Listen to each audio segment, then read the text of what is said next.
पाकिस्तान को डिवाइड करने की आखिरी एक जो उन्होंने अंदिया दे दिया है, और उसी की तरफ पेशरफ्त करते हुए जो झगड़ा साहब हैं, जो फाइनेंस मिनिस्टर हैं सूबा सरहद के, उन्होंने एक लेटर लिख दिया है आपके फाइनेंस मिनिस्टर इस्लामाबाद को, और उसी की कॉपी आईएमएफ को भेज दी है कि हम आईएमएफ की डील के साथ एग्री नहीं करते।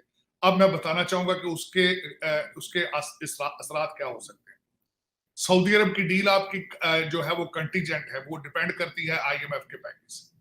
कतर में जाके इस वक्त आपके ना सिर्फ बाजवा साहब बल्कि शहबाज शरीफ साहब जाके कतर में उनसे मिले हैं। उन्होंने $3 बिलियन की इन्वेस्टमेंट का इशारा दिया है, लेकिन वो भी उन्होंने कहा है कि अगर आईएमएफ आपको डील देगा तो फिर देगा। इट मींस कि अगर आईएमएफ की डील नहीं मिलती तो कुछ भी नहीं मिलेगा और आप डिफॉल्ट की तरफ जाएंगे। तो ये देखें, ये हुब्बुल वतनी है, ये इस्लाम है, ये पाकिस्तान है।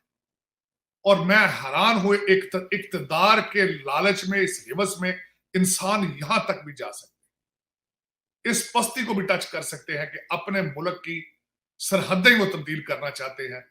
जो फरमाया करते थे कि टुकड़े हो जाएंगे अगर मैं नहीं तो टुकड़े, तो टुकड़े करके उन्होंने दिखा दिए हैं कि 2 सूबे और इस्लामाबाद एक तरफ और 2 सूबे एक तरफ हो जाए। तो ये हम लोग, हमारे जैसे लोग बाहर बैठ के इस वक्त खून के आंसू रो रहे हैं, और देखने वाले देख रहे हैं कि मुल्क सैलाब के तबाहकारियों में, और हमारे मौलाना और सियासतदान इस पे सियासत कर रहे हैं। लेकिन ये कि जो पिछले 2 महीनों में हुआ है चीमा साहब, मैं समझता हूं आप द कंट्री सीरियसली डिवाइडेड, डिमोरलाइज्ड। ना सहाफत है, ना सियासत है, ना वकालत है, ना अदालत है, वहां कुछ भी नहीं इस वक्त मेरे ख्याल में।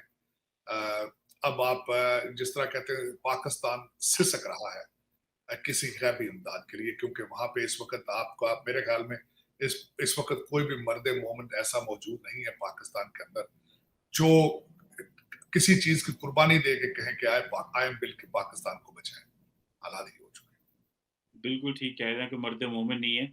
सारा साहब एक और बात भी बताएं, जब भी फ्लड्स आते हैं, अर्थक्वेक आता है, नेचुरल कैलामिटी आती है, तो पाकिस्तान में जो लीडरशिप है ये फौरन मगरब की तरफ देखना शुरू कर देती है, ये मिडल ईस्ट की तरफ देखना शुरू कर देती है कि हमें बाहर से लोग जो हैं वो एड दें। आज मैं देख रहा था शहबाज शरीफ साहब ने तमाम पाकिस्तान में जो सफीर है उनको बुलाया हुआ था ताकि हमें पैसे दें, हम जो है वो लोगों पे लगाएं। तारड़ साहब, ये कब तक हम बोरोड ग्रोथ बाहर से पैसा ले लेके अपने लोगों की जो है वो भूख और अफलास को खत्म करते रहेंगे? मतलब ये कोई बेशर्मी की हद होती है। स्टेट के पास क्या कुछ भी नहीं है हमारे पास कि अब वजीर आजम ने अब जिन्होंने एसओपीज रखे हुए हैं, ये होगा तो इस मुल्क को कहना है, ये होगा तो इस मुल्क को कहना है, और इधर इमरान खान साहब की बातें सुने तो वो जनाब रियासत मदीना और पता नहीं आलम इस्लाम के लीडर बने हुए हैं।